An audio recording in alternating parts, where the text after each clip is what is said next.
Well, welcome to the Stone Roadie podcast. It's the one you don't want to miss. It stars Craig Reed, the Stone Roadie, and Griff, the rocket scientist. Let's not forget Kathy Godsey and all the old friends that come along. Lord, we'll be talking Skynyrd and leaving you with a song. Alrighty then, this is podcast 67 of the Stone Roadie Show. Action. Alrighty then, looky here. My name is Craig Reed, and I'm the host of the Stone Roadie Show.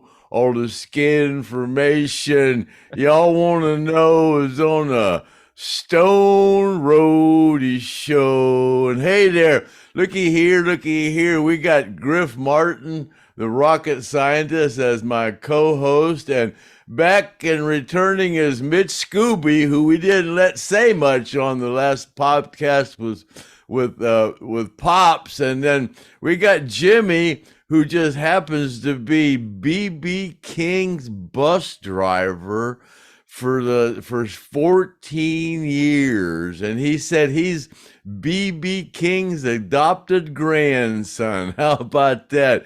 Hey there, Jimmy. Welcome to the Stone Roadie Show. You got a call coming in, so we're just going to let you just get right into this thing. And Griff, you got anything you want to ask him, or Jimmy, you got anything you want to just start talking about? Let's just roll with this because we don't know how much time we have with you. So let's go. Yeah, Jimmy's waiting on somebody to call him. So if he has to go, we're going to have to let him cut out of here. But we're going to try to utilize him the best we can while we got him. So Jimmy BARRE, interesting guy. MITCH SCOOBY has told me a little bit about. We haven't had a whole lot of time to talk about it. So this is kind of like a real-time thing, which we're good at that kind of stuff. So, Jimmy, you were for 14 years the bus driver for BB King. That's pretty cool in itself. And I know just talking to Mitch, because Mitch said he drove for BB for a little while, for like a year, and he told me a couple stories, which we're going to get back to Mitch, especially after we lose you and get a little bit of information out of him. And so BB, you say BB was like one of the coolest guys you ever knew. Absolutely. And he kind of like adopted you as his grandson. So you're kind of like Steve Martin, the jerk of a grandson. See, back in the days, BB had two drivers on board, but it was not a steady. It didn't go out for long periods of time. So that's how it became. We Four Seasons had the bounce around with the bus for a long time. They had the lease, but then I turned around and I became his full-time driver. So myself and Dale Morris and Michael Yarbrough was out there with me a little bit for a little while, and of course Ernie, a bunch of the old timers. So let's talk about how you got started, how you met BB, or how you even got into the business of driving people around like BB. What was your first gig with somebody? It's funny to say, but if I ever get around to writing my book about BB, it was literally, the name of the book would be I Answered the Phone, because that's how it all happened. The phone rang, I answered it. It was Tommy Cajano on the other line asking me if I wanted to go and drive his bus, and that's about how it all started. So that's one thing led to another, and here we are. So what I understand, being like a driver for BB King, or, being like affiliated with him anyway, where you're kind of like a little bit of a caretaker. I know Mitch was telling me a story, and I hate to go ahead and blow the story, but he was telling me how one day Dan Aykroyd knocked on the door, and he came to see BB King. And he goes, "Hey, BB, Dan Aykroyd's here to see you." "Well, give me a few minutes and I'll let him in." So did you have guys like popping in all the time? Samuel L. Jackson, of course. We did the Crossroads a couple of times, and literally on the bus you'd have about 7 or 8 musicians in line of like Ronnie Wood, a bunch of other guys. They all coming in. Eric Clapton. course, everybody's got a guitar. Wanted to get BB to sign it, you know.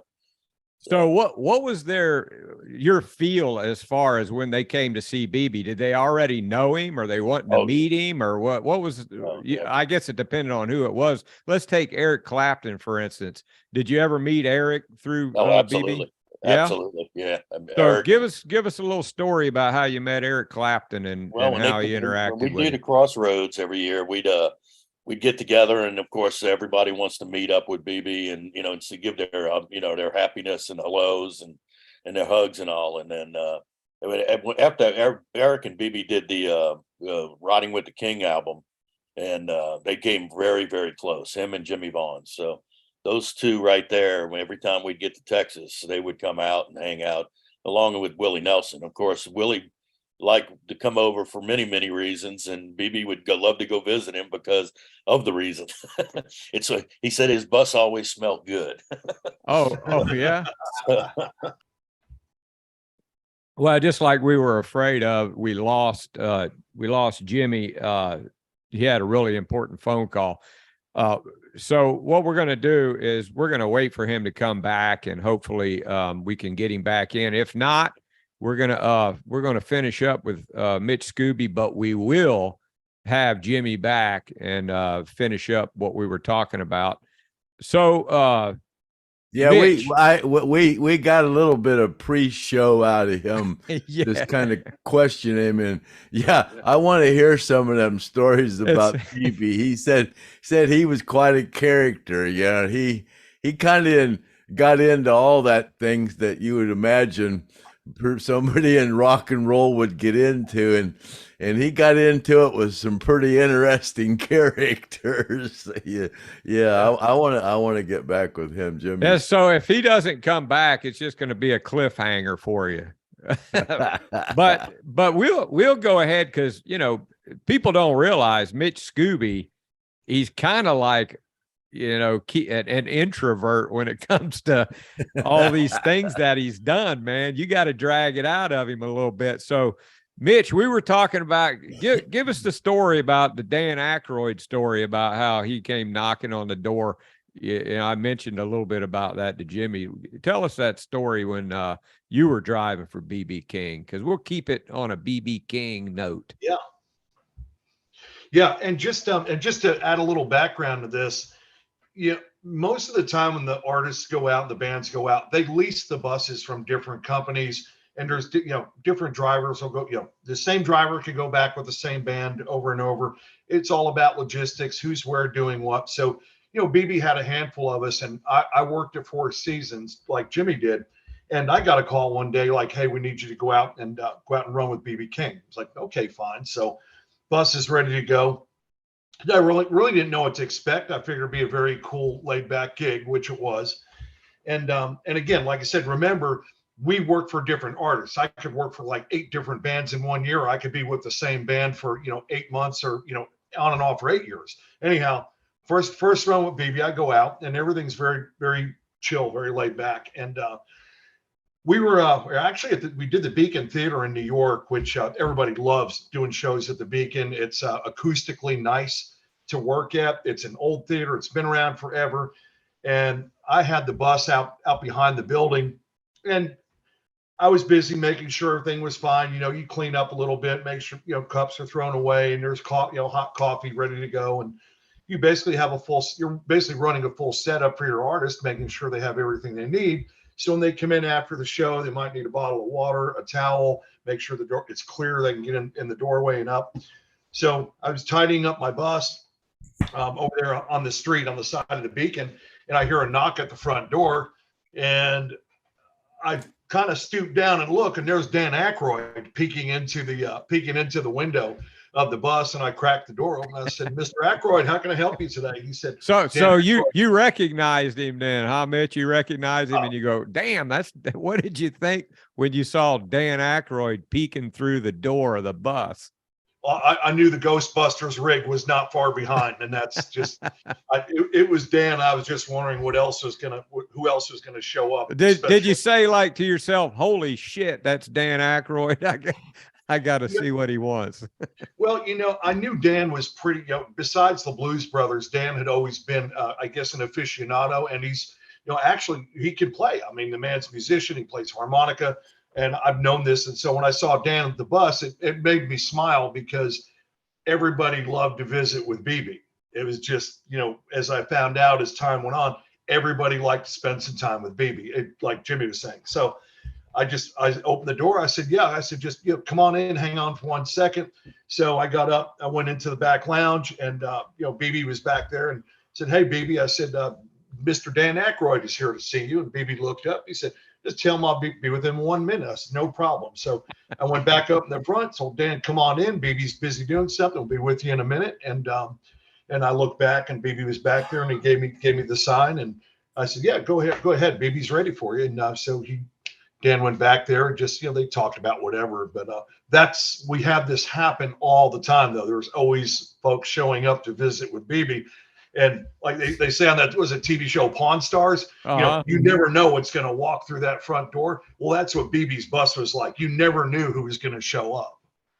So Jimmy, looks like you're back. We were waiting on you. So I asked Mitch to tell that story about Dan Aykroyd knocking on the bus door, and he enlightened us on that. And before we left, just to catch up where we were at, I asked you what was a really memorable time for you, something that happened, and it was kind of a cliffhanger. We didn't know if we were going to get you back or not, but now that we got you back, share with us what you were going to say. And thank you, Mitch, for that Dan Aykroyd story. Since we're a bunch of young, older men here, I'm going to explain to you, that one of the conversations that came up towards the remaining days, the ending years of being on the road and everything. And of course, we got into the big comment, after them being back and forth to the museum in Indianola, Mississippi, and, and him making plans of what he was going to go, where he's going to go. All the kids want to know where he's going to be buried at. And we got into that conversation, and I said, "BB, when you go, how do you want to go? You want to go and we want to throw you out of a B-1 bomber, or do we want to, take you down to the what is that, the strip club out on 95 there? Take him tits and eggs, T&A, whatever." And he says, "No, son, the remote, one thing I don't want to be is cremated." And I said, "Well, why is that?" He goes, "Well, if there's a life after death and there's many women that are supposed to be up there," he said he wanted to be buried with his tool. So a unique, that's about as good as it gets, other than the fact that every lady had to bring food. Mitch can tell you the stories. It's what was a typical day on the road with BB King? Let's say you just pulled up to the gig, and what was it like? So does BB is it kind of like Craig? He has to take his time before he gets on air. And I was just going to say, we were late before we ever left the hotel. Oh yeah. You run on BB time, not on our time. Oh, okay. So it's not unusual for BB to be fashionably late. No, not at all. So did he wait a minute, Jimmy, but was BB late because of Mr. Norman, or were you late because of BB? It was because of BB's fan club. The entourage. Oh, was he like visiting with people and hard to pull him away? And absolutely. But when we stay over at a hotel at nighttime, a Holiday Inn, whatever, it didn't matter. It would be switching of the rooms. We'd catch BB coming down the staircase in the back somewhere, and he'd be moving, from one area to the other, and basically keeping all the ladies happy. Did he have like handlers that, I know that you helped him out quite a bit, but he had to have like people getting him things to eat and stuff like that, kind of like Elvis. Mr. Norman did all his food for him. And which was pretty funny because God rest Norman, he's passed away since then too. But we always used to laugh at the way he cooked, because Norman would cook in a big old kitchen box in the room, and half that stuff would never be refrigerated or whatever. It'd go in an ice chest, and it was we'd sit there and go, "BB, you got an iron gut, son." So what kind of stuff did BB like to eat? Oh, collard greens, oxtail, all of that good Southern food. Yeah. Now back to that Eric Clapton. When Eric Clapton came to, tell us a little bit more about that, because we know Eric Clapton's a big BB King fan, and a lot of Absolutely. people are Eric Clapton fans. Were you kind of like a fly on the wall when you heard him talking? Can you tell us anything about a visit between Eric Clapton and BB King, a conversation they had maybe? I just have to say, a lot of times those guys would all go in the back lounge with BB and hold court. And one thing, BB was very cordial. He always introduced you. He made whoever came in famous, like Eric himself. I got introduced that this is my driver, and most of them knew I was his driver already. So but it was the courtesy thing that BB always had. BB was just the most open heart guy I've ever met in my life. I mean, they wouldn't be half the problems right now. We kind of laugh. We'd always told him he should have been the president. Was he kind of like people bring their guitar? You said they bring him and have him sign their guitar. Did they like sit down and like pull a chair up and jam with BB or anything like that? Or was that something you had to plan? Right. You had to plan that, have that lined up. I mean, one of the greatest shows, I guess, with Eric Clapton and all the guys at Crossroads with BB is he came up. They all knew he was in a chair. Of course, he had his amp set up on the front of the stage, and he's in the middle section with a microphone. And then within 15, 20 minutes, you could just see Billy Gibbons, everybody just pulling chairs and moving into the scene, and all the techs were like kind of stretching guitar cables out and trying to make everybody get patched in. But there was 12 of them up there at one time, and they're all just sitting there trying to play the riff with BB. Stay in the loop.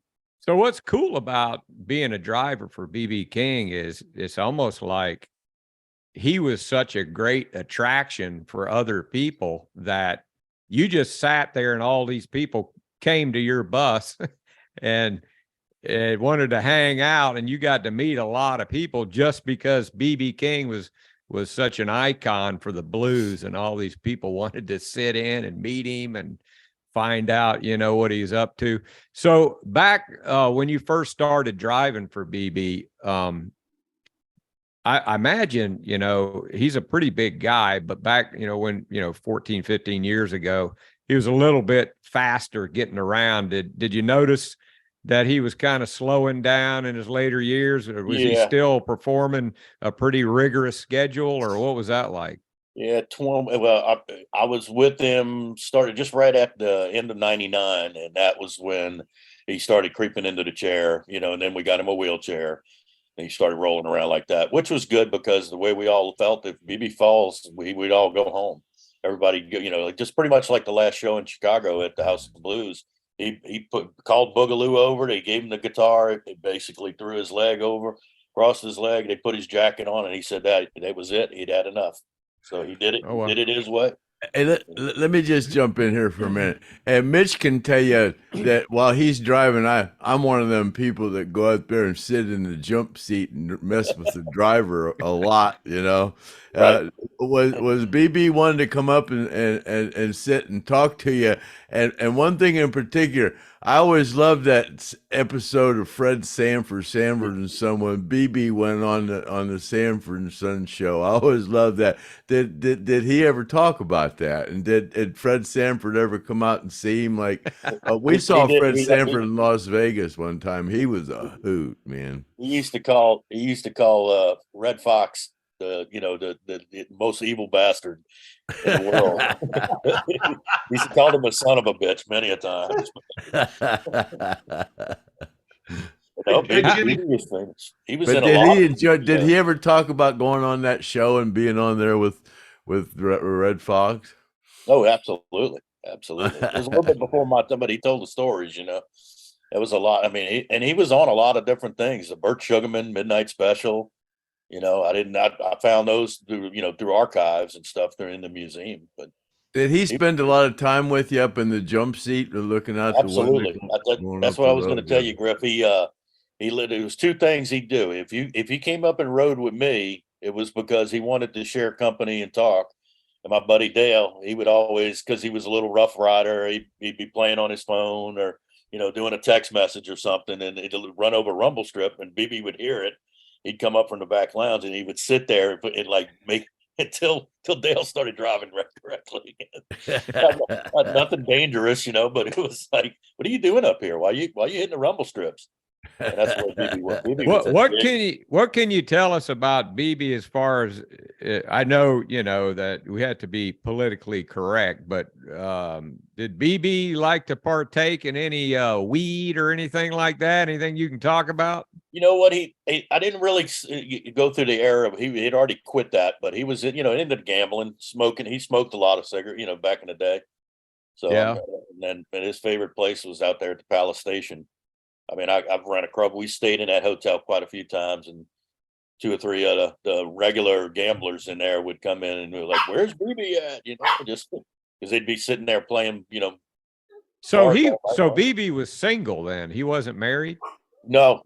He had 2 wives, and I do believe one of them passed away. The other one was they separated, but technically there was a whole lot of people saying that they were 100% blood related to it.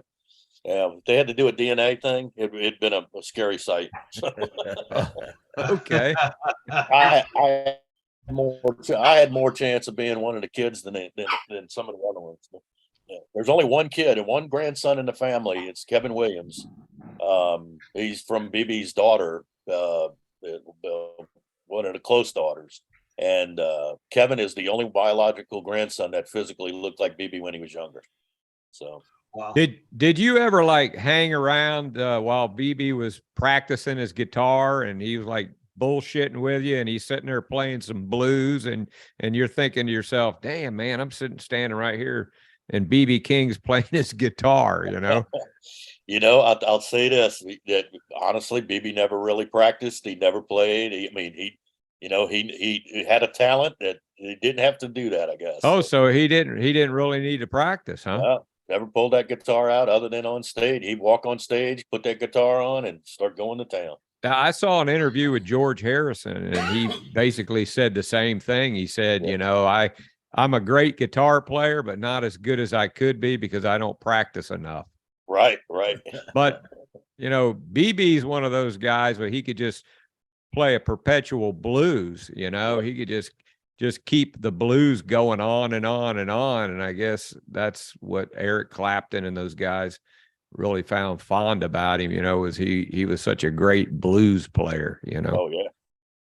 But BB had studio gear in the back of the bus too. So when I was out with him, we had a bunch of gear in the back, and every once in a while he'd actually record stuff while either parked or going down the road or going across like Kansas or Nebraska or something.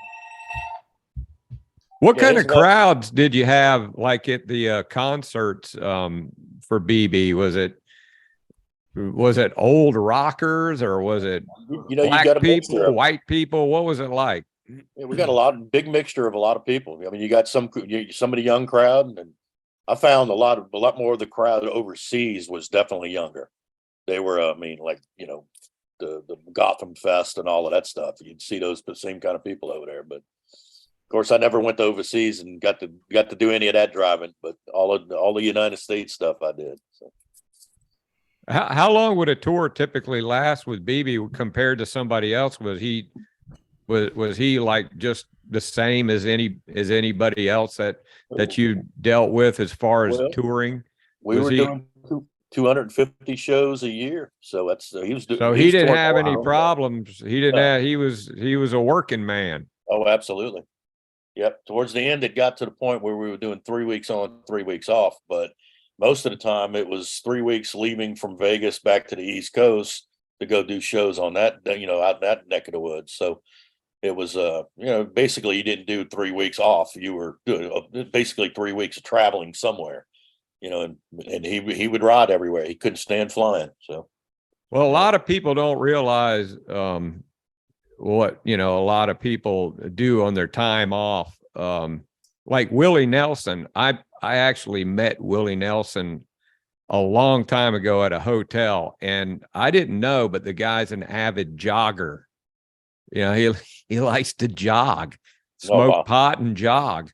Wow. And and what kind of stuff did BB like to do on on his days off or time off? What was he up to? He'd enjoy a Miller Lite every once in a while. I know that, we know he wouldn't drink a whole 6-pack, but he'd have a beer every once occasionally. And then, serenading the ladies. Yeah. Was he parading them through the bus quite often? Did he have 2 at a time, or how did he work that? Yeah, we'd sit up in the front, just sit there and go. We'd look down the hallway, and he's just sitting there and he'd shuffle them around. I mean, the pretty ones with the legs would get positioned right there by him. Yeah, he was a creative, dirty old man. Well, were they like the diversified kind of ladies? Were they? Well, you'd sit around and till you got run off, and then somebody else would come in, because that line was distinctive outside the door. Did he tell you, Jimmy, you need to go ahead and leave the room now? There's things getting ready to happen. Well, and that was his big thing. He could take that Viagra and Cialis like it was like candy. And every night we'd be like, so how did that work out for you? And because he'd go back to the hotel by himself every time. So every once in a while, a lady would pop up, and come visit him. Well, how did he get these ladies? Did it, because Craig was the guy that went and got the ladies for Ronnie, right? which that's no big secret, but back then it was a secret. So how did BB get his ladies? You weren't out in the audience dragging them up there. No. These are like the old days when the Chitlin circuit went on with the blues festivals and all. They basically, the black folks could not go into a town and get a room. If they showed up at the gas station to use the restroom, they'd tell the attendant to go ahead, let's go ahead and fill up this bus. And they'd ask where the bathroom was. And as soon as the guy'd come back, oh, they're out of order right now. That was their saying, for the crew to, the group to get back in the bus and leave. And the same thing was with the restaurant and hotels and stuff like that. Black folks just weren't allowed to be in there.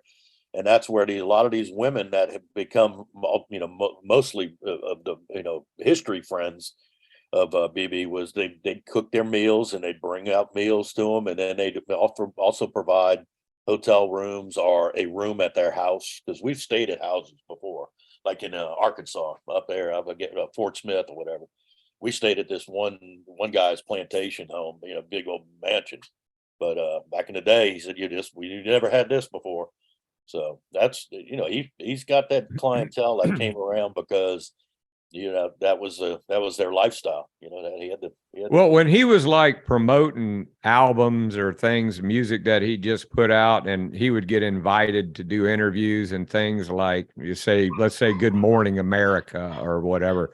Did you drive him to those places, or did he Absolutely. have?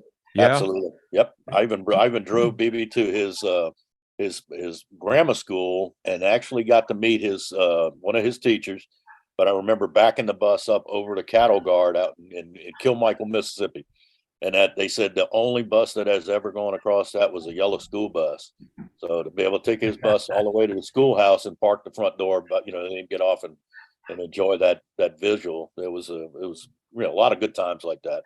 A lot of stuff that you'd probably never see anywhere else. So did he live in California? He lived in Las Vegas for the most part, originally from Itabena, Mississippi. The only thing left out there now in Itabena, where his mom and dad raised him, is physically a little piece of the outhouse. And the owners had talked, but they didn't realize that was his property before. So they built a new culvert bridge, a new cement bridge. He came in and did the documentary on his last album, The One Kind Favor. And that was we did a lot of footage out there in Mississippi, all over the place. But yeah. Did you guys excuse me, did you guys ever do anything in Muscle Shoals? I don't remember Muscle Shoals. No. Yeah. Because we're going to be going there here in the next couple weeks, and I was just wondering, just for the sake of maybe I can ask some people, anything that they might know about when BB was there. But so you live in California, right? I live in Oceanside, California now. Yeah. So whenever it came to like BB needing you, he just pick up the phone, or his people would pick up the phone and say, hey, you need to fly to so and so, you got to drive BB. How's that work? Now that he's left us, I can speak freely about it. But originally, after Katrina took out 41 years of my life in New Orleans. So that's where I grew up at. And when that happened, I was in Hyannis, Massachusetts with BB, and he said, "Son, why don't you move to Vegas? You come live with me." So I moved out to Vegas. I stayed there 5 years, and everybody in the whole group, after we'd get back from on a run, he would fly everybody home. His office would, secretary would pay everybody's, airfare, except for mine. They would say, "Well, you live here," and I said, "No, I don't live here anymore." I said, "Matter of fact, I moved a long time ago." So we figured out what the cheapest flight would be that they would agree to pay, because they didn't want to pay to go back to New Orleans. So they agreed to pay the $100 bill to come back and forth here to Oceanside or San Diego. So that's when I started. I moved out here with my cousin, and I said, "Okay, I tell you what, I'm going to be able to go home every week, because if you're not home and you're out there in Vegas, you become BB's runner to go to the Carnegie Deli in Mirage. Go get him a sandwich in the middle of the night. Go get him some White Castles or whatever. Oh, so he liked the White Castles. Oh, the White Castles in Vegas. I mean, in Nashville. Me and the manager there, I got her on speed dial. We used to call her. So you're saying if you lived near BB, you were on call 24/7. You were on call. Yep. If you work for a rock band, you're on call. I would make food call. They'd call my room, man. Craig, I'm hungry, man. Right. Go get in a cab and go get something to eat. Right. But then Dean took over that. But Dean took over then too. But yeah, there's always somebody that does that. Absolutely. Well, I guess it didn't help BB as far as his diabetes goes, being able to just tell somebody to go get him some White Castle. That's one thing. He had the blood sugar thing where his would go opposite of Mr. Norman. Norman's would drop. So I'd go race over to his house, give him a Pepsi or, a couple of cookies, and bring him back to normal for the paramedics. And BB I'd have to bring him food so he could eat and get his sugar level go right. So talk about adventurous. And see, Craig had to cut the cocaine so nobody would die. That's what Craig's job was. I didn't cut no Skynyrd coke. Because I mean, they wanted Craig actually they wanted ethyl. They wanted high test. They wanted ethyl. They were connoisseurs. They liked that stuff that had yellow tint to it. People don't realize that Craig single-handedly kept that band around for years, because they would have been dead a long time ago had he not cut the cocaine. That's not true. No, never cut the. Well, cocaine. Hey, Jimmy, how about you and Mitch? How did you two guys hook up? Well, through 4 seasons. That's pretty much there. But I came to work for Slarv in 91. No, later than that.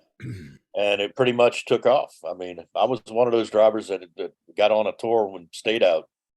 I'm barely home. Yeah, which was good. Well, there had to be a time when you two guys were together with BB, maybe, and anything go on that you can remember that you two guys were a witness of together that happened with BB? Jimmy was on. Let's see, because I was out, and let's see, they finished up their tour, and the company sent me out with somebody else. I forget who it was. After that, and I guess somebody else had to come in and do something, and BB needed to go out. And I think, Jimmy, that's when I think you may have come in, or there may have been somebody after me, and then you came in. That's when I took that brand new Van Hool out to BB with the Grease Lightning. Yeah, there you go. Yeah, because I had Purple Haze. Yeah, Michael Yarbrough was driving with not Arnie, one of the other drivers that was over 4 seasons, and then they left. His dad went to the hospital. And then Mike stayed with me and became my co-driver, and until Dale Morris came in there. Yeah.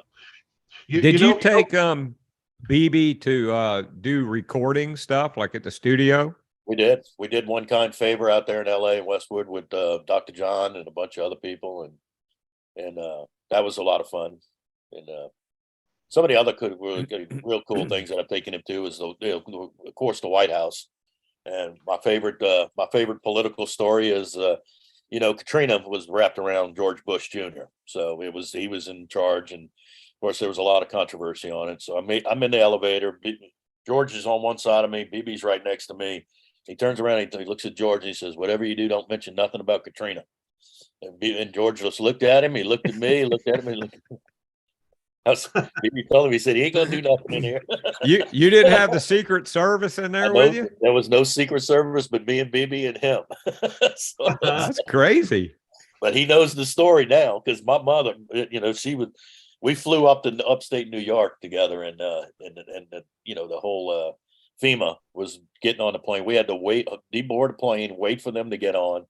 We took off like an hour late out of Boston. And if looks could have killed for my 90-year-old mother, she was as old as BB. And of course, you got to keep in mind, my mother grew up in that era that they were never around a black person. If they walked in the kitchen and saw a black person, people got scared. So needless to say, but before my mother passed, I got to bring her out and hang out. She hung out with BB quite a few times. And everybody that met BB loved him. Oh, absolutely. Much. I mean, that's what I'm hearing. Yeah. Yeah. You said that BB didn't practice much, but did he always have a guitar with him? Absolutely. In the bus. In the bus, we had the condo bunks. Underneath the condo bunk would be one slot for Lucille to sleep in. So Lucille had her own bunk to sleep, slide the guitar in and go to sleep. That's the way. Where is Lucille at now? One of the grandkids, I heard, had hawked it. Really? Where they all are. There's a bunch of it on the internet, that's been around. But wow, I guess that happens a lot, Oh, yeah. Hey, there's somebody we need to talk about, Jimmy, and that's Mr. Norman. Yeah, you guys mentioned him a little bit. What's up with Mr. Norman? Mean, grumpy. He would be the Grinch of all years past. What was his exact function? He was BB's personal assistant. He was a valet, that he used to work as a waiter in Fairmont out there. And was he a black guy? Yeah, black guy. Yeah. And Mr. Norman had a lazy eye. He, wore glasses. He kind of, he drift. One of his favorite things he would do is mimic people playing on the cell phones. When you're texting, he'd take that phone and he'd get that eye going and doing it. Is he still around? No, Mr. Norman passed right after BB did. Okay. They say when you lose your wife, the husband goes first and the wife goes next. Yeah. Yep. What was it like for you when BB died? Did you get a phone call? And it's really funny. I came to a conclusion because he had taken on one of his grandkids or one of the family members to become his personal valet.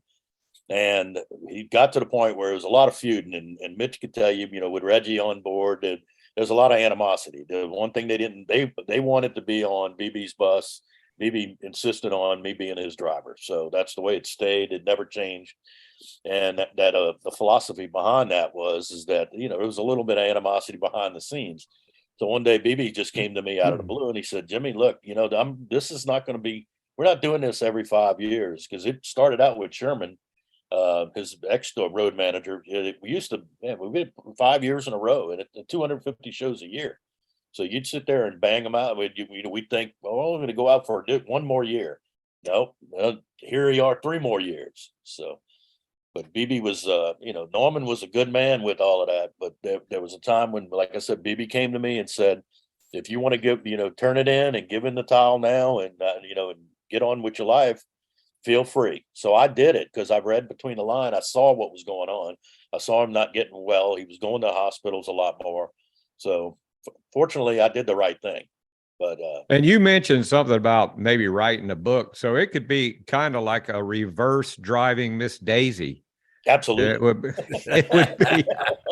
it would be driving BB King. Absolutely, and Yeah, I can see where that would correlate, kind of like, driving Miss Daisy, but in a reverse. Yeah. Um, There's one little video when we did the photo shoot for the museum and some of the documentary. There was a recording of a tape of his dad telling BB how to get to the old house. And that's what we did. We had a camera crew on the bus and everything up in my driver area, which made it fun to drive. And he put in the tape. And as me and BB were sitting there conversing back and forth, kind of like Griff was saying, riding with the, up in the jump seat, BB would be up there and he would just talk about how the directions of how to get to that house. And Oh, wow. You go down to that third tree on the right and turn underneath that.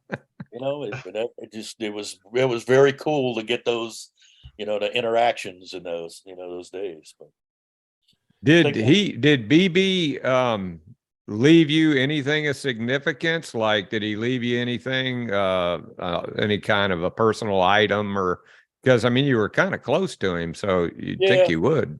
I never really took any. He never really came out. He gave us jackets and stuff like that. It never really came from him. It's more or less from management company. But I think my personal memories, my intake of life with him, that was a good 14. We could just say 15 years of hanging with, and doing something way different than I would have ever done with anybody else. So, when you ride on a tour bus with somebody, you learn a lot about them, especially driving up the road, sitting in that jump seat, talking to the driver. Boy, you learn everything about their life. Yeah. Especially with BB sitting in the jump seat. I imagine you smelt some BB King farts. Well, hey, smelling people's I imagine those crystals, those White House, smelling people's farts is supposed to be healthy. When somebody farts and you smell it, you're supposed to go, thank you. It's supposed that flatulization is supposed to be good for you. Yeah, you have a T-shirt, printed up. I smelled BB's farts. I'm sorry I went there. That's all good. We're talking about Mr. Norman, and like Jimmy said, Mr. Norman was a character, and Jimmy will probably attest to this. When I was out with him, Norman used to go into the dressing room and take all the booze out of the dressing room. It didn't matter if there was an inch left in it or it was a full bottle. But Mr. Norman would go in, and BB drank, but he didn't drink like you would think or expect.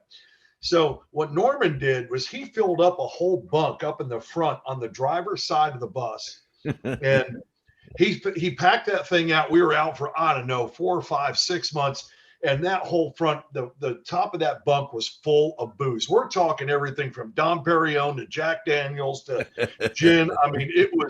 We had more than the biggest American Legion in the United States on that bus in that bunk. And I'll never forget, one day we were going someplace, the roads were rough, the bus ran smooth. All of a sudden I heard something go boom, and I didn't know what it was. I'm looking up, I'm looking around, I'm like, we didn't have a mirror. I'm looking around, I'm like, okay, so nobody came up front. It was like middle of the night. So I don't even know what that was. And I know it wasn't a person because I didn't hear anybody yelling or screaming. I stopped to get fuel and I walked back there. Mr. Norman's booze had the bunk was the top bunk and the bottom. That whole thing had just collapsed. Oh, and I went to Sherman. Sherman Darby was our tour manager. And Sherman was just as cool as a cucumber with everything. You can see World War III breaking out. Sherman just sat there with a cigarette in his hand and say, well, hey, babe, it is what it is, right? Yeah. Well, hey, babe, let's see what happens with that. Anyhow, so I walk back there. I see all this booze laying all over the place. It's laying in the middle of the aisle. It's in the bunks. And I asked Sherman, we need to tell, I guess I need to tell Mr. Norman, we need to do something with that booze. And Norman walks up from the back. He said, what are you talking about my booze for? He said, we're bringing that back to Vegas. And BB was up and I was up and we're up in the front lounge, and Sherman says to him, you're bringing it back to Vegas? He said, what are you going to do with all that booze back in Vegas? BB has plenty of booze back in Vegas. Norman, without missing a beat, he says, well, the homeless people got a drink. And we're all looking at each other. The homeless people goes, I'm going to ride around. I'm going to give all that booze away. And BB, no, you're not. That Dom Perignon to the homeless. So Mr. Norman said, "What are you gonna do?"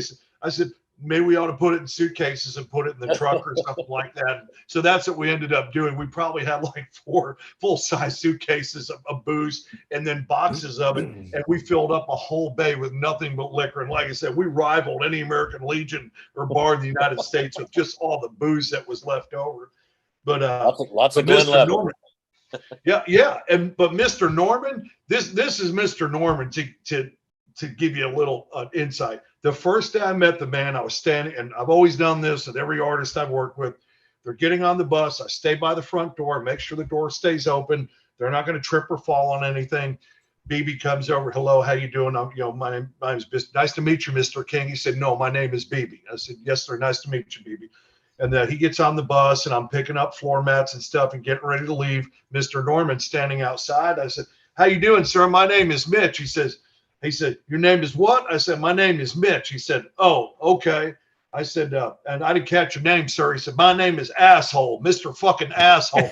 He gets on the bus and walks inside. I'm like, "Oh shit, this is gonna be a rough fucking run, man." So, and after that, after I started to get a little friendly with Mr. Norman. I'd let him do his thing. And he started showing me pictures of things like him shaking hands with presidents. He's there with like Bill and Hillary Clinton. He had all these book, like a black and white White House photos. And he said, "Yeah, we're one of the few people." He said, "BB's met more than like 10, played for more than 10 American presidents." And he'd come up with little anecdotes about, BB and history and the family and places, people and things. And the one thing that Norman said he couldn't say anything that would shake me. I had pretty thick skin. But the one thing that Norman said, and it was kind of sad, but it really made me think. We go, and Jimmy, you probably heard this.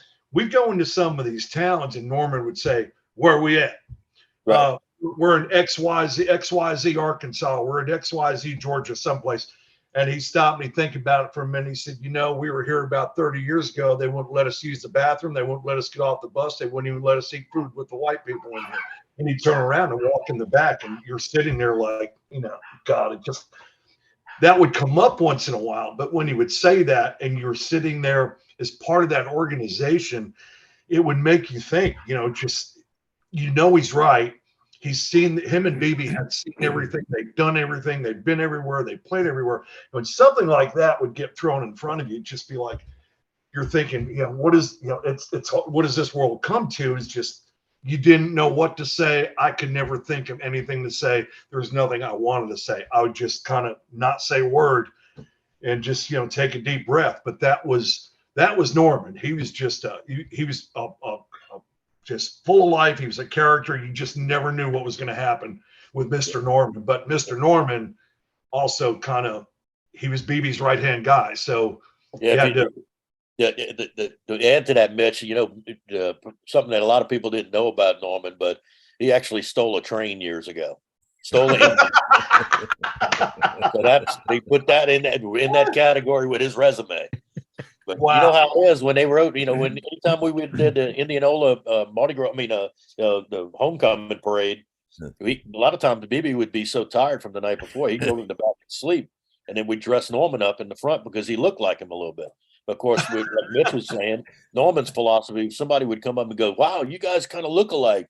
But Norman would not hesitate to throw the N-word out there and say, "We all look alike."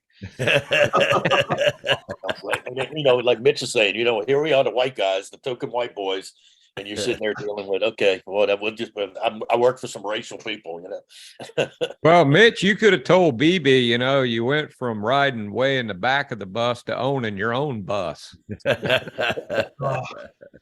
No, but look, I will tell you this, but with BB, and this is my outlook. BB was a unique individual, and I'll never forget, we had to cross into Canada. So when you cross into Canada with a rock band or a group, and Craig's sitting there smiling, he's ready to bust up, you never know what the fuck's going to happen. I mean, if the Canadians don't like your group, they'll give you a hard fucking time. If they don't want you working in their country, they think you're taking jobs away from Canadians, they'll turn you around. They'll fuck with I was you. held in customs, and the band swore to God I was going to jail. They knew I was holding.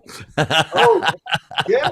And that's just how it was. And I'll never forget, we were crossing into Canada. We were crossing into Canada one day, and at the time, and Jimmy knows this, BB, his knees were getting weak, and we're talking around 97, 98, somewhere around there.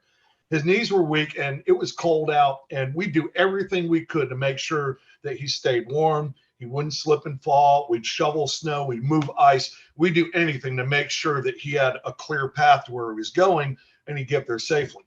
I pull in. I'm crossing the border going into Canada. I pull into Canadian Customs. I go inside, and I start chatting with the agent. Well, who's on the bus? I said, BB King, and they all kind of look at each other.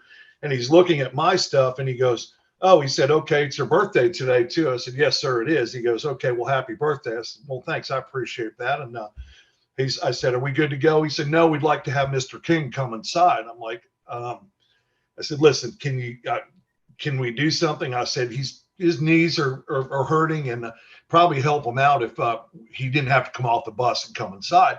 They said, no, we need to see him inside. And I was kind of pissed. I said, all right. I said, I'll be right back. So I get on the bus. Of course, a couple of the guys are up. Mr. King, I said, the people in customs would like to come see you. And he said, that's okay. The cops always love to see me. So let's go inside and say hello. So we go inside in the Canadian Customs, and you never know what they're going to fucking do. I mean, you just don't know. It could be polite, super friendly, or pretty much give you a whole fuck you runaround. So I walk inside with BB. I valet him into the building. I've got Mr. Norman, Joe, and Sherman stayed on the bus because that was a policy. You never leave a bus unattended when you cross the border. Somebody always stays on that bus. So Sherman was on the bus. So I go inside with BB, and they check his ID and how you doing, where you going to, what are you up to, and all of a sudden the customs guy says, he said, Mr. King, do you know it's his birthday today? And BB looks at me, he goes, today's your birthday? I said, yes, sir. He goes, well, why didn't you tell me? I said, well, BB, I said, there's been an age-old tradition when you're out on the road. If somebody finds out it's your birthday, they'll grab a couple whipped cream pies, and they'll find you somewhere, someplace, and they'll keep doing it to you all day long. As long as they see you, they'll hold you down, and they'll hit you in the face with a whipped cream pie, or they'll string you up with stage ringing or something like that. They'll pull the worst pranks on you. So I learned to never tell anybody when it was my birthday. He goes, oh, no. We don't do that around here. The customs people are looking at him. They're looking at me, and I don't know what's going to go on at this point. And BB says to me, he says, no, he said, what you do when it's your birthday? He said, I want you to go out with a friend and have dinner on me. He said, I don't care where you go. I don't care what it is. Just go out and have a good time. He said, happy birthday. And he shook my hand. I said, well, thank you, BB. I appreciate that. Now, this is going on in front of the customs people, and they're just like, they can't believe this is going on. This is before we had smartphones and cameras and all that crap. And so we're standing, this is going on. And I look at the customs people. I say, is there anything else we can help you with? They said, no, you taking us to dinner? I said, I look at Mr. King. He said, we'll have to talk about that. I said, thanks, everybody. So we go back on the bus and we went on our way. But that's just the kind of a demeanor BB had. I mean, and I did go to dinner. We did a show at like Count Basie Theater or something a week or two afterwards. And anyhow, just you always wanted to go eat with Sherman. Yeah. Yep, Sherman was the guy to go hang out with. And Sherman was BB's tour manager, and he played a French horn for some jazz groups, did he not? Yep. And Mitch, before he died, he actually picked up the horn again and was playing at his house. We actually heard him playing a couple of times because he used to work for Miles Davis. He worked for Miles Davis and also Chick Corea back in the old days. So. Did BB always take the bus to the gig, or did he always take a limo? Yeah, very seldom did he get a ride. Do a limo or anything. But unless it was a casino or something, sometimes a limo company would come and pick him up. But he played Las Vegas quite a bit, didn't he? Absolutely. Yeah, absolutely. He used to play the Mirage, and he had his club in the Mirage. Of course, that they closed that one down since all of that. But it wasn't profitable in that place. But it was I'm sure BB probably met Elvis, huh? I know he did. I'm sure he did. Yeah. Did he ever talk about that or? Yeah, just told me like we went to Tupelo one time and had some work done on a bus, and he was telling me because Elvis's guitar's out there in the middle of Tupelo, and it plays music all night long. And he said Bibi said he'd been out there.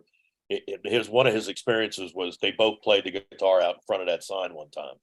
Wow! I never see a picture of it, but there was pretty much a lot of history behind that. Did BB always play large shows? I know when Skynyrd, we played with Skynyrd back in '76 or something. That was a really a big show. Did he always play arenas and places like that, or big casinos, or did he go into smaller places as time went on? He played a little bit of everything there, Griffin, and a lot of it was he'd do theaters a lot, but it's something you got to. One of the past histories that I know of, he opened up for the Rolling Stones and Hell's Angels, or was his escorts. Was his security. So that's pretty cool right there. Yeah, Hell's Angels, but did some Skynyrd gigs as well. I know the president or something, his girlfriend and a couple of the big guys got up with Dale and Carol one time at the show. Yeah, that was amusing. Hey, Jimmy and Mitch, on a different note, as far as driving the bus, how does that work out? You guys, were you working for a union? No, so did you guys get like any kind of a retirement, or how did that work out for you? As far as you just had to save your money? That's it. Yeah. Didn't get a retirement on it. And that's one thing they didn't. I heard it costs money to even put your name on the plaque on the wall when you die. So there's a bunch of those drivers in Nashville on that one stone. So yeah. So what have you been up to lately since BB died, Jimmy? Well, since BB's died, I went back to work all in other entertainers. I did a little bit of Kid Rock and quite a few other ones. Oh, you did Kid Rock. I did Kid Rock. So did you get some interaction with Kid? Like, a little bit. He flew in everywhere. He flies that jet now, so he's you don't see him that much as far as the crew bus drivers getting around him. But I took some time off just to get my head, get back to enjoy what I have here in California a little bit, and breathe some fresh air instead of being on the road smelling diesel every day. Right. Yeah. I didn't realize, 29 years of it, you don't take a break, it starts to catch up on you. So. Well, it sounds like you had an interesting 15 years or 14 years with BB, and that's, that's a guy right there, to hang around. You're going to meet a lot of people. But you probably have quite a few more stories you haven't even thought about, really. Absolutely. Like Craig, I got to jog Craig's memory every now and then. Craig will talk about something. I go, why didn't you tell me that before, Craig? Oh, like, Mitch just talked about that giving the booze to the homeless people. Right. I never forget, I got off, we were playing in Boston. It was Sunday, playing in Boston. And every time I got off the bus and was walking in the thing, these homeless guys were asking me for a cigarette, and they were drinking alcohol, rubbing alcohol or something. It wasn't booze. So finally, I got a bottle of Chevrolet's Regal out of the production case and a whole carton of cigarettes, and went out and gave it to him. And at the same time, the church bells were ringing at this great big church, and they swore to God I was a prophet from heaven. I swear to God, and I made him open the carton and split the cigarettes between each other. Oh God! And I went back out there about an hour later, and they all asked me for a cigarette. No way. They sold the cigarette. It's just a habit. They had some, but they didn't want to. Well, Craig, you got anything else? We could probably go ahead. No. We've been running these podcasts 2 and 3 hours, and we probably we're right about an hour and 5 minutes, I think. Now. Yeah, so that'd probably be a good time. You got anything else, Mitch? No, just it's amazing who you work with and who you run into as you go through life. And I will say this: BB King was a class act. I actually brought my mom and her boyfriend out to a show one day, and I was just leery. But you're leery about bringing anybody around the bus when you're working for an artist. You kind of keep, you try to stay as professional as you can. And I remember BB asked me, he said, "Didn't you grow up around here?" I said, "Yes, sir, I sure did." And my mom come out to the show, and they said, "Well, I'd like to meet your mother." And so my mom and her boyfriend actually came up on the bus and hung out and shot the breeze with BB for a little bit. It was after a show, and he just, your young man takes good care of me, and so nice to meet you. I mean, just when it comes to cool and nice and just, treating people really well, and I think BB King can hold that title, above just about anybody and everybody that you could ever want to work for. And when you work with somebody like that, and their kindness and their charm and their persona just makes you feel like a better person as being part of their family. And look at Jimmy's holding up. Who you got there, Jimmy? Well, you see BB in the middle there, right? See BB. You see the grandson that looks like okay. Looks like when he was younger, and you can't miss that guy. Yeah, I see. Where's Norman at? Norman's in there. Let's see. He is right next to BB. He's the one with the older guy, glasses. Okay, the guy with the he's a cockeyed optimist. Yeah. Mr. Norman.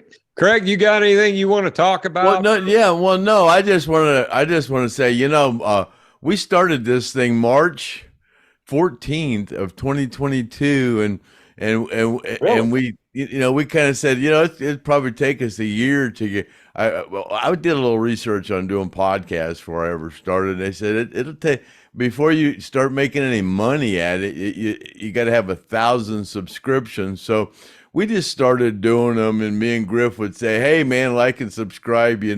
Every now and then. We didn't really pester you, but right at a year we hit 1,000 subscriptions, and then I went to fill out the paperwork for publishing one of these, and we were going through I had to go through a bunch of stuff where I had to pick what advertising, where I wanted to put the advertising, and if I wanted to take donations, and the whole monetary thing, And then just last week I got a letter that they're sending a code to make sure that the taxes go to the right address or whatever. So they're gonna tell me how much I made. But I put on Facebook today, I actually posted the analytics that I had, and they said in March we made $119.91 or $113.91 or something like that. So, when we first started doing this, we did 4 podcasts on Facebook, and then we just said, well, what the heck, we should try to do something on YouTube, because eventually we could get paid for this. And me and Griff didn't start this to make any money, so we said, well, if we ever made any money at this, we're going to donate the money that we get toward like Gene Odom. I mean, Griff's been working with Gene Odom. Tell us the kind of injuries Gene has there, Griff, and why you've been out there helping him. Yeah, there's a lot of people that know Gene Odom, as far as he's a very visible guy, and he's like one of our biggest views on our podcast was Gene Odom is on there. He's just a great storyteller. He was on the plane, and he was one of the guys that suffered some of the most significant injuries out of anybody. He lost his eye. He actually was ejected out of the plane through a opening in the fuselage that the plane cracked open when it hit, and he got thrown out under the wing. And he told me the story. He goes, Gene Odom luck. Everybody wants to know how my eye got burned out when there wasn't a drop of fuel on the plane. And so he always wondered how his eye got burned out. Well, he was on a flight going somewhere one time, and he was talking to a doctor about his eye. And the guy, I think, had some aviation experience too. And he told the guy, they said it was phosphorus that burned his eye out. Well, come to find out, when they de-iced the Convair 240, and I didn't know this, and I'm a licensed airplane power plant mechanic, that was such an archaic plane that they kept an actual flare in the cowling of that Wasp engine on that 240 they would strike that flare and de-ice the engine and the wing with a flare. That thing, when it crashed, the flare broke open and dripped phosphorus right down on Gene's eye, right? Oh. Now you take that and you take a major head injury, broke his neck, broke his back, and now he's got, this is the toughest guy I've ever met. He's got rods in his back on both sides of his spine. A week later, he jumped in his car and rode up to Boston to go see Dave Musgrove after he got back surgery. So I've been over at Gene's house and I've been helping him, periodically, because he just got a house, and I helped him paint the house and the inside and the outside. And that guy, with all the injuries that he has, he works his ass off and he never complains. All these survivors are going through a really hard time in their later years, and they've been forgotten. Well, not all of us. There's 5 of them specifically that. Well, myself, I'm not. I got brain injuries, but there's mental things that happen, in a plane crash with PTSD. So I don't think anybody that's on that plane walked away from it without an injury, and these guys like Mark Frank, Mark Howard, Gene Odom, a lot of these guys, Leslie Hossen, yeah, Leslie, specifically. And he went through some serious mental stuff. Yeah. That's the reason that, the monetary thing with the podcast, if you guys like and subscribe, everything that we make as far as a profit is going to go towards those guys. And we're getting a lot of help from people like Mitch has offered to help me with some stuff on a website that I'm working on. And I try to help Gene out. Like recently, I just printed up a bunch of shirts for him to take.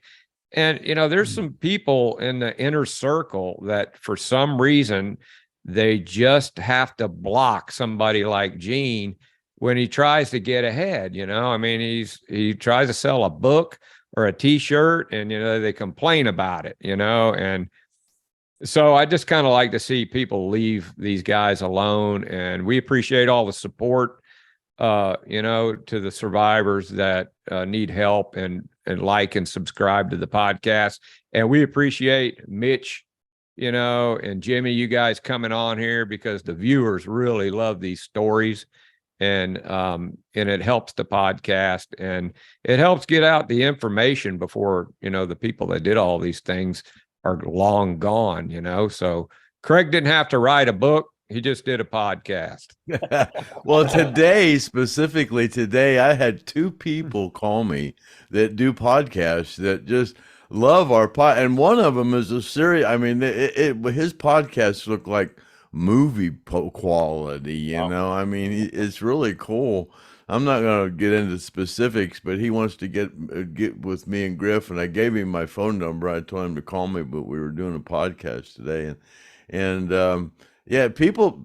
It's just amazing that people like this, and they like what we're doing, and everybody wants to help us out, and I think what we're doing is a good cause to help these forgotten survivors, as we're calling them now. They're forgotten survivors, but right. I never have had the opportunity, or never thought about, trying to I wouldn't even speculate how I would do it, but, this podcast thing came up, and, I went, wow, you can really make some serious money doing this. I mean, I think we had 24,000 viewers, we made like $120, you know, if we could get that up, that was in 2 weeks. You know, if we could get that up to 25 or 50,000 subscribers, you know, and subscribing doesn't cost anything. All you got to do is like and subscribe, and then our analytics go up, and I don't know anything about how we're going to get paid for this. Like I said, it's just all brand new to me, but they're sending me a code and let me know exactly. You know, I guess they pay us every month, but every month I'm going to take a picture of our analytics and show everybody exactly what we've made, you know, so there's no shady financing going on with this thing. Everything we do, it's going to be right out in the open. And, you know, we just like to get it out there that we're doing a good cause. And man, the Stone Roadie Show, all you got to do is like and subscribe, and you're helping these crash survivors. Of course, $120 ain't gonna go much ways. They're split 5 ways, you know. But you know, it's a start, and it's only in 2 weeks, you know. But you know, I'm not gonna say anything about it, except other people could have been doing stuff for a long, long time and didn't, or whatever. But you know, I've just been given the opportunity to find a way to help. And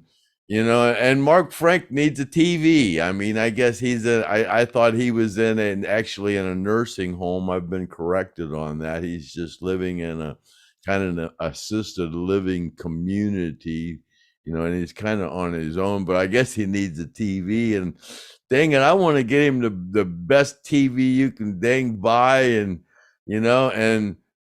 so, you know, obviously he's having difficulty and don't get around. And I just want to make his life happy for the last few years we all have, because I'm 72 years old, you know, and heck, I live on Social Security, you know. I could use a little extra money, but don't need it, you know. I mean, I'm doing fine, you know, but you know, I'm sure all of us, how many of us are left that was on that plane, I'm sure we could all use a little extra. But at this point, we're just concerned with the 5 that I actually know could use some help soon. I know Mark Howard's just had some operations, and Paul Welsh he's had several, and Leslie, I'm not sure about her. She's kind of gone into some kind of seclusion or something, but she went through some serious trauma. I mean, I guess the person that Billy thought he was holding, that was Cassie, I assume it was Leslie, and he was holding her, and she was bleeding real bad, going, I don't want to die. You know, and people go, what do we think we need to give Leslie to compensate for that? Well, you know, put yourself through that, man. How'd you like to be laying in a field bleeding, think you were going to die? I mean, what's that worth? I mean, what I mean, I never see, I was knocked unconscious, so I didn't go through any mental trauma, and I didn't hear people screaming. So I don't know what that's like. I got knocked out and I woke up in the hospital. Other people weren't that fortunate, you know. So I just want people to, you know, realize what we're trying to do here, and we're trying to support these people that need the help, and really appreciate all the help Mitch has been doing. He don't need to do this, you know, but he kind of knows, you know, some of the things that will help us get our project going. And several people are doing that now. They're, you know, seeing that, you know, that what happened to them survivors and they're forgotten really sucks. And a lot of people are wanting to donate, and they're asking me how to donate. And I said, I haven't said anything for donations. I don't want people to donate. I'd like to see just subscribers to YouTube and this channel pay for everybody to, you know, for this, and then it not cost anybody anything, you know. And we've got stuff going on. We're planning on doing a yearly thing at Whitey's, and I don't know if you've heard, but we're planning on doing a convoy down to Meridian or Macomb, Mississippi, from here in Northeast Ohio on the CB radio. We're gonna start ourselves a convoy. We're trying to get a bus together, and we're do on CB radio and have certain stops and pick people up in certain places and trying to figure out how to do it. But I don't want to make it like a poker run or stuff when we stop and then, you know, I'd like to make it just go straight through so people don't have to get a hotel room for a couple of days. You know, people can't afford that kind of stuff. That's why I'm not asking for donations. You know, people are having a hard enough time going through life without donating to something, but it don't cost nothing to like or subscribe. So I guess that's all I got to say. And if anybody else got anything to say, I guess, you know. Yeah, just one more thing, Craig. I think, you know, we don't want to say that anybody intentionally forgot the survivors. I think what's happened is the plane crash was taboo to talk about for so long because it's such a horrible, horrific thing. And people were not comfortable talking about it, especially, you know, when you're around like the guys in the band and stuff, because, you know, that's something that's a horrible memory for them. But over a period of years of not talking about it, well, those guys became forgotten.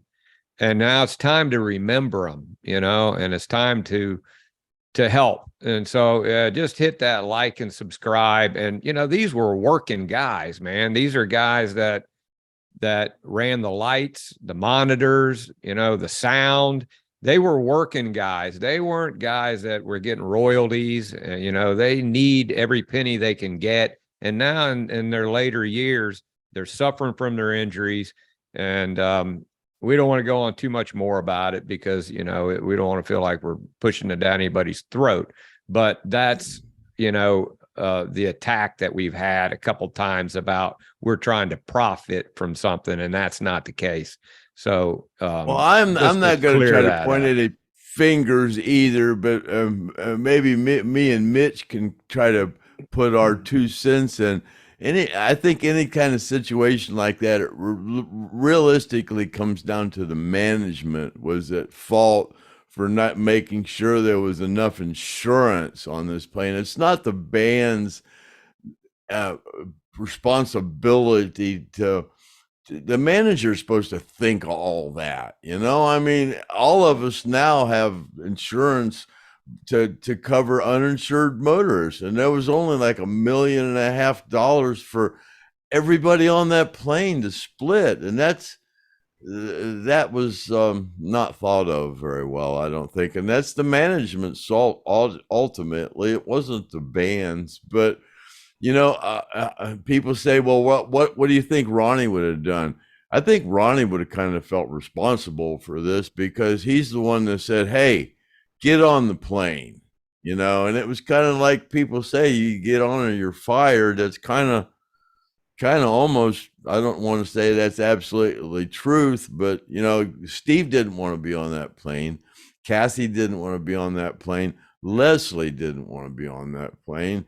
We all did it because we didn't know if our lives would be in jeopardy. Myself, Ronnie asked me if I was afraid to fly on the plane, and I goes, no, Ronnie, you know me, I'm not afraid of anything. But I didn't know they weren't going to put gasoline on the plane. I mean, the plane could have flew on one engine. You know, okay, one of the engines was bad. It would fly on one, but it has to have gasoline in it to fly, you know, so there's a whole bunch of people to blame, but it's not the band's fault. It's not, you know, the tribute band's fault that they didn't pay this. It's not anybody's fault. Ultimately, it was the management's fault. But, you know, I think seriously, if Ronnie would have lived, he would have made sure these people were taken care of, but he didn't. So that's only a speculation. And so I guess we're out of here at this point, and this has been podcast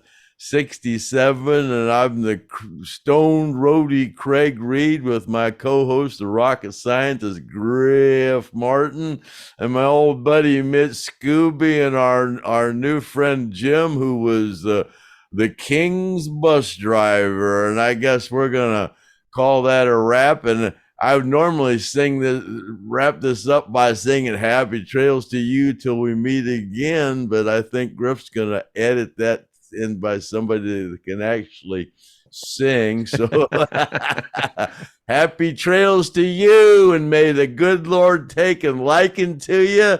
And that's been podcast 67, and we're out of here and cut. Turn it up. I still got to turn it off down here, though. So thank you, Jim, for coming, and thank you, Mitch, and say goodbye, and we're out of here. Ta-ta and toodaloo. Happy trails to you until we meet again. Happy trails to you. Keep token until then.